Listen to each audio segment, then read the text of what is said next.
नमस्कार साथियों, मैं यशपाल सिंह बघेल एक बार फिर से आपका हार्दिक स्वागत करता हूं आपके अपने YouTube चैनल एग्जाम योद्धा 2020 में। जैसा कि दोस्तों आपको पता है, हम इतिहास पढ़ रहे थे।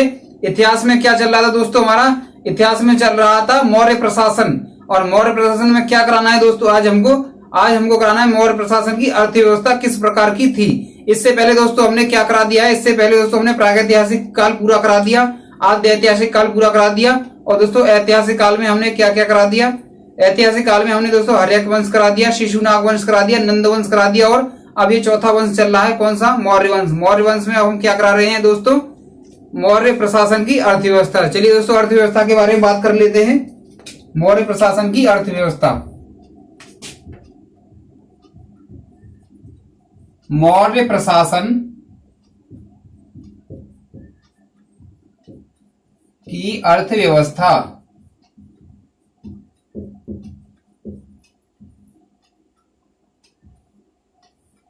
चलिए इसमें देखेंगे दोस्तों कि जो मौर्य वंश की, जो मौर्य प्रशासन की जो अर्थव्यवस्था थी वो किस किस पर आधारित थी। ठीक है दोस्तों, तो इसमें अगर बात करें दोस्तों तो मौर्य प्रशासन की अर्थव्यवस्था थी वो किस पर आधारित थी? कृषि पर, पशुपालन पर और व्यापार पर आधारित थी, है ना। तो यह कृषि, पशुपालन, व्यापार पर आधारित थी, है ना। व्यापार पर आधारित थी, जिसे दोस्तों ऐसे एक नाम दिया गया है। इसको क्या है दोस्तों? एक नाम दिया गया है, जिससे नाम को क्या बोलते हैं? जिसे वार्ता कहा जाता है। इसे क्या कहा जाता है दोस्तों? इसको वार्ता कहा जाता है ना। वार्ता, इसको थोड़ा सा ब्रैकेट में बंद कर लेंगे, नहीं कोमा में बंद कर लेंगे, तो वार्ता कहा जाता है ना। वार्ता कहा जाता है या वार्ता कहा जाता था। इसे क्या कहा जाता है दोस्तों? इसे वार्ता कहा जाता था, है ना। इसके बाद दोस्तों अगर आगे बात की जाए, आगे दोस्तों हम बात करेंगे इसके बारे में। अर्थशास्त्र में दोस्तों जो भूमि का स्वामी होता था उसे क्या कहा जाता था? उसे क्षेत्रक कहा जाता था। यानी भूमि के स्वामी को क्या कहा जाता था? भूमि के स्वामी को क्या कहा जाता दोस्तों? क्षेत्रक कहा जाता था। क्षेत्रक कहा जाता था। दोस्तों आप कॉपी और पेन ले लेंगे और उससे लिखते रहेंगे। इससे क्या होगा दोस्तों? आपका नोट्स बन के तैयार हो जाएगा और एग्जाम के टाइम पर आप आसानी से रिवाइज कर सकते हैं। ऐसा नहीं है कि एग्जाम के टाइम पर आप वीडियो थोड़ी देख सकते हैं, बहुत सारी वीडियो हो जाती है। तो आप क्या करेंगे? रिवाइज करने के लिए इसका नोट्स बनाते रहेंगे, है ना। फिलहाल अगर आप स्क्रीनशॉट भी ले सकते हैं, जैसे आप ऐसी स्थिति में है कि नोट्स ना बना पा रहे हो तो आप स्क्रीनशॉट ले सकते हैं और उसको जब भी टाइम मिले आप उसको नोट्स बना सकते हैं। चलिए आगे अगर बात करें दोस्तों, जो संपूर्ण भूमि होती थी दोस्तों, जो संपूर्ण भूमि होती थी उसका मुखिया कौन होता था? किसके अनुसार? मेगास्थनीज के अनुसार। मेगास्थनीज यानी मेगास्थनीज कौन था? ये मैंने बता दिया था दोस्तों। ये कौन था? सेल्यूकस निकेटर ने ये राजदूत के रूप में कहां पर भेजा था? चंद्रगुप्त मौर्य के दरबार में भेजा था। किसकी देखरेख के लिए? इसकी एक पुत्री थी, किसकी? सेल्यूकस निकेटर की, जिसकी शादी किससे हुई थी? इसका विवाह किससे हुआ था? चंद्रगुप्त मौर्य से हुआ था। उसका नाम क्या था दोस्तों? कार्नेलिया। कार्नेलिया या हेलेना, मैंने उसका नाम बताया था। आप इस वीडियो को देख सकते हैं, चंद्रगुप्त मौर्य वाली को मैंने लिंक जो है डिस्क्रिप्शन में दे दिया है, वहां जाकर के आप देख सकते हैं। तो मेगास्थनीज, स्ट्रैबो और एक और हैं, वो कौन है? एरियन। ये इतिहासकार है दोस्तों, एरियन, है ना। एरियन के अनुसार जो दोस्तों संपूर्ण भूमि होती थी, है ना, राज्य की जो संपूर्ण भूमि होती थी, संपूर्ण भूमि का स्वामी दोस्तों कौन होता था? संपूर्ण भूमि का स्वामी राजा होता था। कौन होता था दोस्तों? राजा होता था। कौन होता दोस्तों? राजा होता था। ठीक है, चलिए आगे अगर दोस्तों बात की जाए तो आगे क्या है? अर्थशास्त्र में दोस्तों एक प्रणय कर का उल्लेख मिलता है। अर्थशास्त्र में क्या मिलता है दोस्तों? एक प्रणय कर का उल्लेख मिलता है। तो अर्थशास्त्र में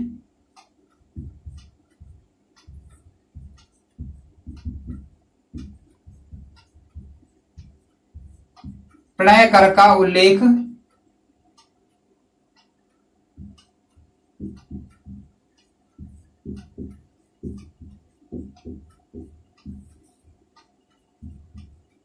मिलता है ना।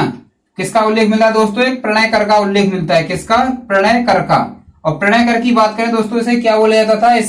इसे आपातकालीन कर बोला जाता था। इसे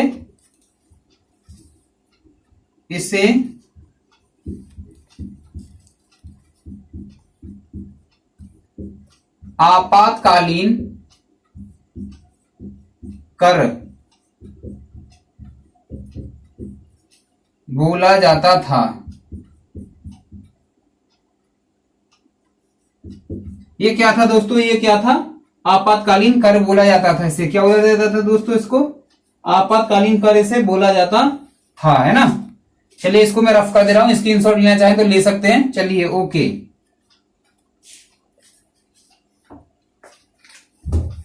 दोस्तों अगर ये वीडियो आपको पसंद आए तो लाइक करके आना। अगर आप हमारे चैनल पर दोस्तों नए आए हैं तो इसे सब्सक्राइब जरूर करना, क्योंकि दोस्तों हमारा नया चैनल है और हमारे जो है अभी सब्सक्राइबर बहुत ही कम हैं। आप जो है ज्यादा से ज्यादा वीडियो को शेयर करें, जिससे क्या होगा, जो नए बच्चे हैं जिनको बहुत ही बारीकी से यानी बॉटम टू टॉप हिस्ट्री पढ़ना है वो इससे पढ़ सकते हैं। ठीक है। और हर प्रकार के एग्जाम में ये जो है आपकी लाभदायक रहेगी, जिसमें भी हिस्ट्री पूछी जाती है, जैसे एसएससी, रेलवे, बैंक और पुलिस के जितने भी एग्जाम होते हैं, पुलिस कांस्टेबल हो या पुलिस एसआई हो यानी यूपीएसआई हो, या किसी भी राष्ट्र का मतलब किसी भी राज्य का जो है एसआई हो, है ना। दिल्ली पुलिस के लिए, दिल्ली एसआई के लिए। ठीक है। चलिए आगे अगर बात की जाए तो आगे क्या था दोस्तों? आगे अगर हम बात करें तो अशोक का एक अभिलेख है, रुम्मनदेही अभिलेख। अशोक के रुम्मनदेही अभिलेख के अनुसार, है ना,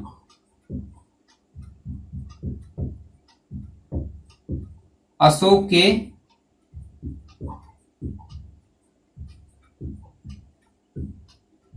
रुम्मनदेही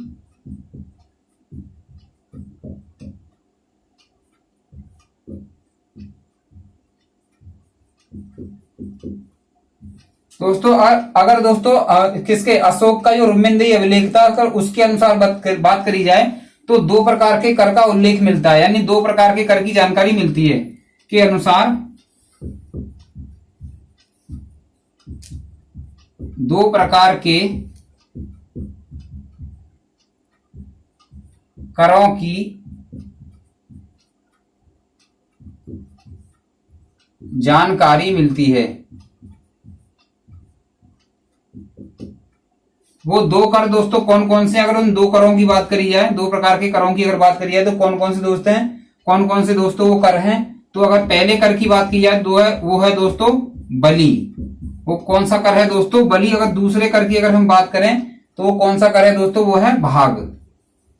ठीक है। पहला हो गया बलि और दूसरा हो गया भाग। चलिए दोस्तों आगे चलते हैं। इसके बाद ये आपको पता चली गया, यानी अशोक के रुम्मनदेही अभिलेख के अनुसार दो प्रकार के करों की जानकारी मिलती है। पहला हो गया बलि आपका, दूसरा हो गया भाग। इससे अगर आगे बात करें दोस्तों तो दोस्तों जो कर मुक्त गांव हुआ करते थे, यानी जो गांव कर नहीं देते थे, यानी जिन गांवों पे कर नहीं लगाया जाता था, उन गांवों को क्या बोलते थे? उनको परिहारिका बोला जाता था। उनको क्या बोला जाता था दोस्तों? परिहारिका बोला जाता था। यानी अगर हम बात करें तो कर मुक्त गांव, कर मुक्त गांव, कर मुक्त गांव को क्या बोला जाता था दोस्तों? परिहारिका, परिहारिका बोला जाता था। यानी इसे ध्यान रखेंगे, जिनको मैं कोमा में बंद करता हूं दोस्तों, ये इंपोर्टेंट होते हैं फैक्ट और ये पूछे गए क्वेश्चन होते हैं। तो कर मुक्त गांव की अगर बात करिए तो कौन सा है दोस्तों? उसको क्या बोला जाता था? उसको कर मुक्त गांव को परिहारिका कहा जाता था, है ना, कहा जाता था। आगे अगर दोस्तों बात की जाए, आगे हम किसकी बात करेंगे? आगे बात करेंगे दोस्तों हम जो सैनिक आपूर्ति करने वाले गांव होते थे। कौन से गांव? जो सैनिक आपूर्ति करते थे, यानी जिन गांवों से अधिक सैनिक सेना में भर्ती होते थे, उन गांवों क्या बोला जाता था? तो सैनिकों की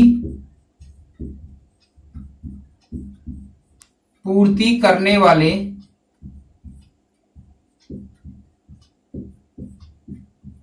गांव को, है ना। सैनिकों की पूर्ति करने वाला जो गांव होता था, गांव को आयुधिका बोला जाता था। क्या बोला जाता था? आयुधिका, है ना।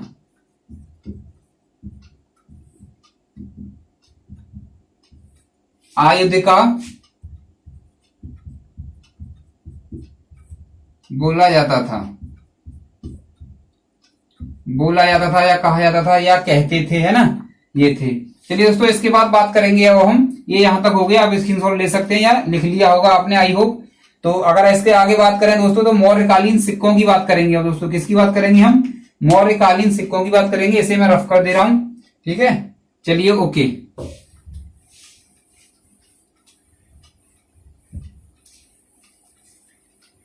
दोस्तों आप हमारी वीडियो को ज्यादा से ज्यादा शेयर करेंगे।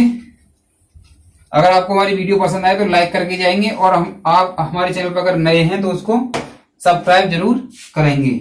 आगे अगर बात करें दोस्तों तो आगे क्या है? मौर्यकालीन सिक्के। क्या है दोस्तों? मौर्यकालीन सिक्के।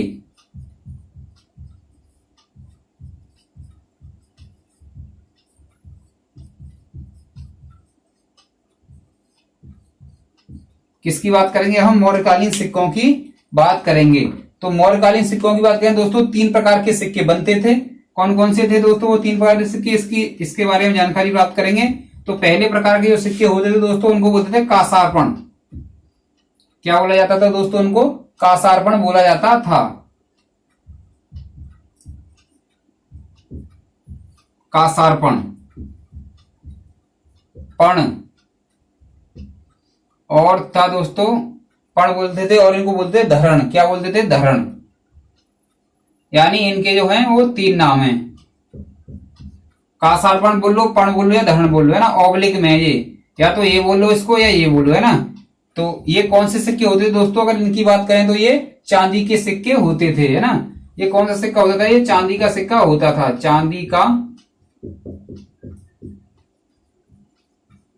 सिक्का कौन सा होता था? कासार्पण, पर, धरण, धरण, है ना, ये होता था। चलिए आगे बात करते हैं। दूसरे प्रकार के सिक्कों की अगर बात करें दोस्तों तो दूसरे प्रकार के सिक्के होते थे सुवर्ण। क्या होते दोस्तों?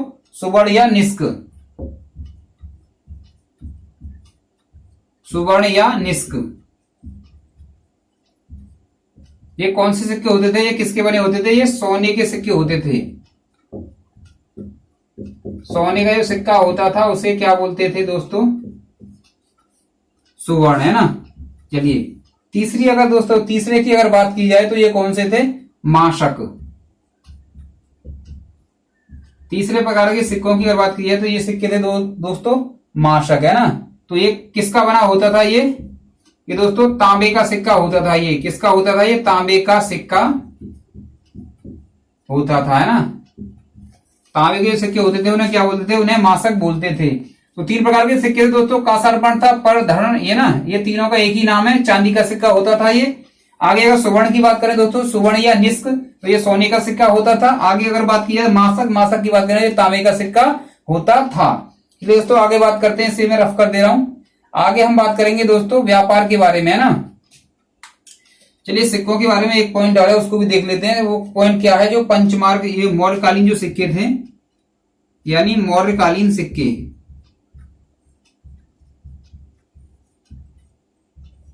मौर्यकालीन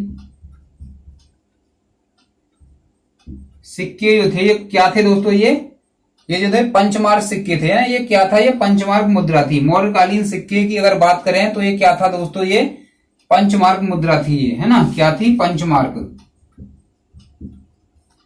पंचमार्क या आहत, अगर बात करें पंचमार्क या आहत, तो ये किस प्रकार की मुद्रा थी? ये किस प्रकार सिक्के थे? तो मौर्यकालीन सिक्के जो थे वो क्या थे दोस्तों? ये मौर्यकालीन सिक्के जो थे क्या थे? ये पंचमार्क यानी आहत थे, है ना। क्या है? ये आहत, ठीक है, आहत मुद्रा थी,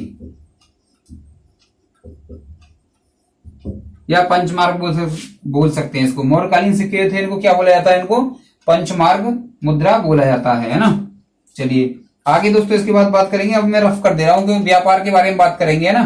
किसके बारे में बात करेंगे? हम व्यापार के बारे में इसके बाद बात करेंगे। आई होप ये आपने लिख लिया होगा, है ना। तो वीडियो को दोस्तों आप पूरा देखेंगे, ठीक है, और शेयर भी करेंगे इसे जरूर, क्योंकि दोस्तों आपका एक शेयर हमारे चैनल को आगे बढ़ाएगा। आपका कुछ नहीं जाएगा, लेकिन दोस्तों हमारे पास व्यूअर बढ़ जाएंगे, हमारे देखने वाले बढ़ जाएंगे, हमारे सब्सक्राइबर बढ़ जाएंगे। तो आप इतना कृपा कर देना हमारे ऊपर कि आपसे शेयर जरूर कर देना अगर हमारा वीडियो आपको पसंद आया हो तो। व्यापार की अगर दोस्तों बात करें, व्यापार किसकी बात करें, अब हम व्यापार की बात करेंगे।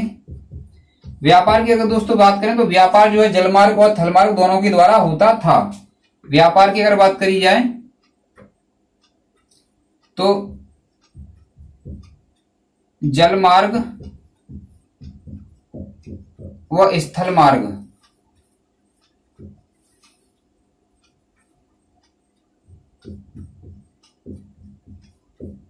मार्ग दोनों के द्वारा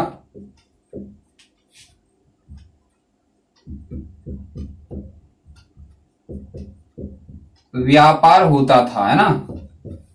यानी जलमार्ग और स्थल मार्ग दोनों के द्वारा क्या होता दोस्तों, व्यापार होता था, है ना। तो जहाज निर्माण जो होता था दोस्तों, वो कौन करता था, वो जहाज निर्माण भी तो एक तरह का व्यापार होता है ना, उसको कौन करता था, वो राज्य द्वारा होता था। अगर व्यापार की बात करें तो इसका जो मुखिया होता था दोस्तों, इसके मुखिया की अगर बात करिए तो कौन होता था इसके मुखिया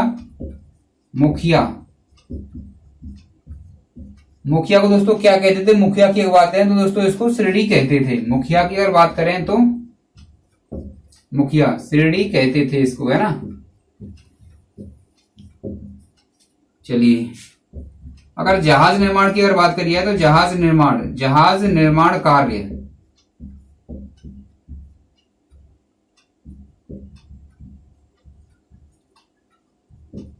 राज्य द्वारा किया जाता था, है ना। चलिए आगे दोस्तों अगर बात करें हम, अब बात करेंगे कला के बारे में। किसके बारे में बात करेंगे दोस्तों, कला के बारे में बात करेंगे, यानी किसने किस का निर्माण करवाया, कला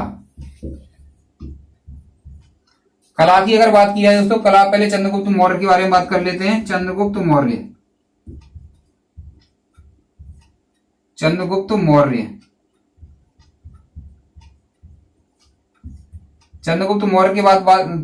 मौर्य के बारे में बात करें कि इसने किसका निर्माण कराया था। इसने दोस्तों लकड़ी का एक महल बनवाया था। क्या बनवाया था इसने,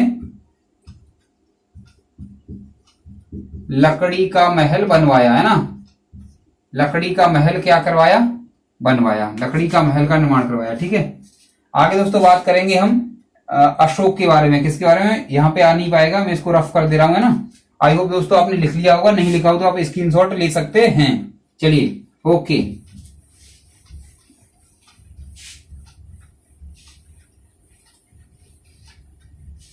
इसके बाद दोस्तों बात करेंगे हम अशोक के बारे में। तो अशोक की अगर बात की जाए, अशोक प्रियदर्शी बोलते हैं इसे, प्रियदर्शी सम्राट अशोक बोलते हैं ना। प्रियदर्शी देवनाम प्रिय भी बोलते हैं ना। अशोक के बारे में अगर बात की जाए तो इसने किसका निर्माण कराया दोस्तों, इसकी बात करें तो ये स्तंभ निर्माण करवाया। इसने क्या करवाया, एक स्तंभ निर्माण करवाया और पत्थर का महल बनवाया। तो पहले पत्थर का महल कर लेते हैं। पत्थर का महल,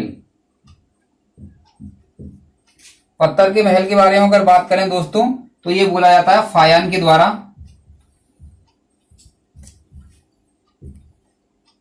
फायान के द्वारा ये बोला जाता है कि जो पत्थर का महल है इसका निर्माण किसने करवाया, देवताओं ने करवाया है। ये देवताओं द्वारा निर्मित है। फायान के अनुसार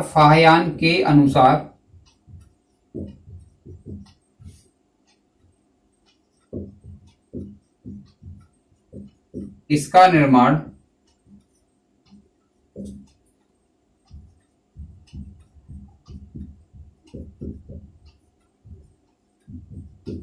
देवताओं द्वारा किया गया, है ना। इसका निर्माण किसके द्वारा किया गया दोस्तों, इसका निर्माण देवताओं के द्वारा किया गया। चलिए आगे बात करते हैं। आगे दोस्तों अगर बात करें तो अशोक ने और क्या करवाया, अशोक की अगर बात करें तो अशोक ने क्या करवाया, स्तंभ निर्माण करवाया ना, स्तंभों का निर्माण करवाया, स्तंभों का निर्माण करवाया। स्तंभ भी कैसे दोस्तों, पॉलिशदार स्तंभ थे। स्तंभ कैसे थे दोस्तों, पॉलिशदार स्तंभ थे।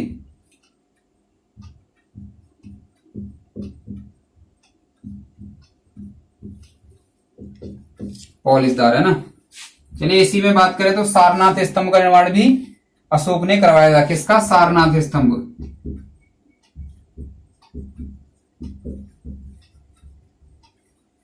सारनाथ स्तंभ है ना। सारनाथ स्तंभ का निर्माण किसने करवाया था? अशोक ने करवाया था। अगर इसमें बात की है दोस्तों, इसमें क्या क्या है सारनाथ स्तंभ में, तो पहले अगर बात करें तो इसमें 4 सिंह हैं दोस्तों। क्या है? 4 सिंह। 4 सिंह का मतलब शेर। 4 शेर हैं दोस्तों, जो क्या है वो 4 शेर या सिंह है ना,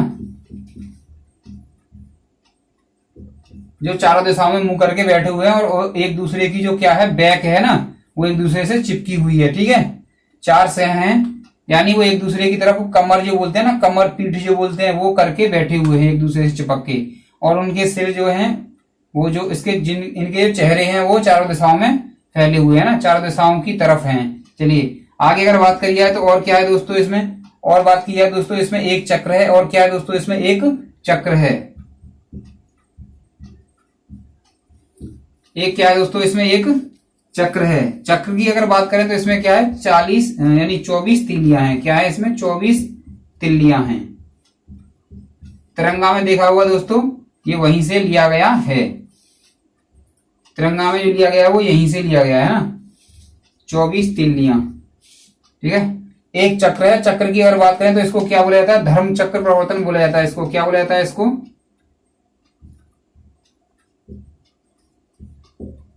धर्म चक्र प्रवर्तन बोला जाता है इसको। ठीक है, चलिए दोस्तों आगे अगर बात करें तो एक पॉइंट और रह गया है, ये आप लिख लें।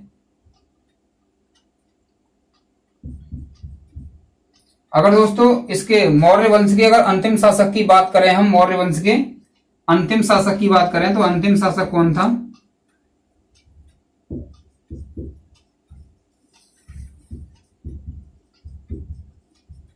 मौर्य वंश का अंतिम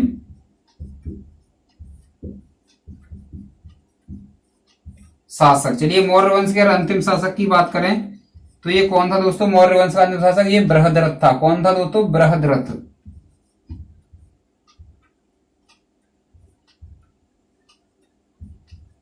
बृहद्रथ जो था दोस्तों मौर्य वंश का अंतिम शासक था। और इसकी अगर डेट की बात करें तो कब से कब तक था ये?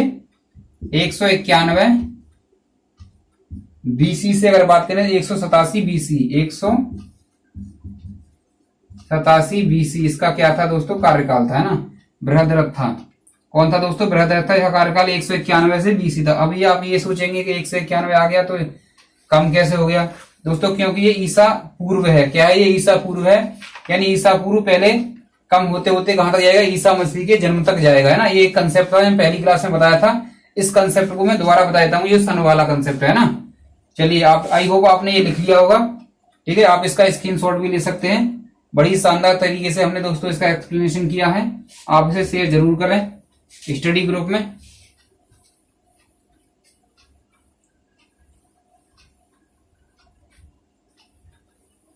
चलिए ये मैं बता दे रहा हूं, वैसे मैंने एक बार बता दिया है, पहली क्लास आप देख सकते हैं। जो स्टूडेंट हमारे नए हैं वो भी देख सकते हैं।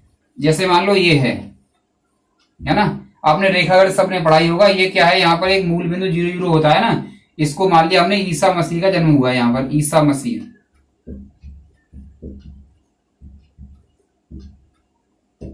जीरो को क्या मानते हैं? जब बच्चा पैदा होता है तो वो 1 भी साल का नहीं होता है ना, इससे 0 माना जाता है पहले। ईसा मसीह का, ऐसे ईसा मसीह का जन्म हुआ था यहाँ पे 0 पे। इधर जाएंगे फिर +1, है ना, +2 जाएंगे, फिर +3 जाएंगे, ऐसे ऐसे ऐसे करके यहां पर कहां पर हैं हम इस टाइम पे? 2020 में हैं, है ना। ऐसे ऐसे करके जाएंगे तो यहाँ पे मान लो 2020 आ जाएगा, है ना। इसको बोलते हैं दोस्तों एनो डोमिनी, ईडी बोलते हैं इसे, ईसवी क्या बोलते हैं इस वाली साइड को दोस्तों? इस वाली साइड को क्या बोलते हैं? ईसवी बोलते हैं ना।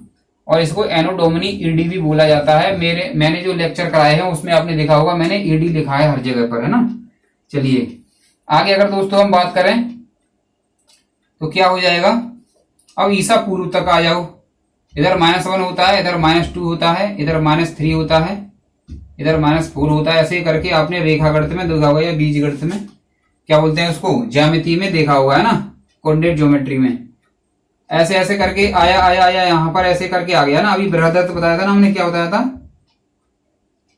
बृहदरथ बताया, बृहदरथ बताया था। किसका कार्यकाल इतना बताया था? 191 BC से 187 BC बताया था ना। तो 91 हुआ होगा पहले, है ना। 91 आएगा तो क्या है, जब हम इसे बोलते हैं ईसा पूर्व। इसे क्या बोलते हैं इस वाली साइड को? ईसा पूर्व। पूरा लिख सकते हैं आप, ईसा पूर्व। इसे बोलते हैं बिफोर क्राइस्ट, है ना। बिफोर क्राइस्ट यानी BC, बिफोर क्राइस्ट, और एनो डोमिनी AD। ठीक है, चलिए जैसे मान लो यहाँ पर 191 होगा, 191 होगा तो वो घटता हुआ आया होगा, घटता हुआ आया होगा, है ना। धीरे धीरे घटता हुआ आया होगा। फिर कहीं पर ही 187 आया होगा, 187 आया होगा, ऐसे 191 हो गया, घटता हुआ आया, इधर इधर घटते हुए चलेंगे ना 0 तक। तो ये क्या है, यहाँ पर 187 आया होगा, ऐसे करके आया होगा। ठीक है, ये यहाँ पर 187 वाला आ गया, ऐसे करके यहाँ पर आ जाएंगे। जैसे यहाँ ईसा मसीह जन्म पर पहुंचे, फिर यहाँ पर AD शुरू हो जाएगा ना। पहली AD, दूसरी AD, तीसरी AD, यानी प्रथम शताब्दी, द्वितीय शताब्दी, तृतीय शताब्दी। अब क्या आया है 2020, यानी ये 21वीं शताब्दी दोस्तों चल रही है। आई होप दोस्तों ये कंसेप्ट आपको समझ में आ गया होगा। ये मैंने दूसरी बार बताया है, आप हमारी सबसे पहली वाली वीडियो में देख सकते हैं, वहां भी दोस्तों मैंने ये आपको बताया था। तो आई होप दोस्तों आपको ये लेक्चर पसंद आया होगा। इससे पहले की जितनी वीडियो दोस्तों आपको देखनी है, लिंक मैंने डिस्क्रिप्शन में डाल दिया है। और दोस्तों हमारी ट्रिक की क्लास भी आती है, अगर आपको ट्रिक की क्लास देखनी है तो उसकी भी दोस्तों हमने लिंक किया डिस्क्रिप्शन में दे दी है, वहां जाकर के आप ट्रिक की क्लास भी देख सकते हैं। योद्धा ट्रिक नाम से है, बहुत ही शानदार जबरदस्त तरीके से दोस्तों हमने जीके को उसमें कवर किया है ना। तो इसी के साथ दोस्तों आप स्वस्थ रहें, मस्त रहें। धन्यवाद।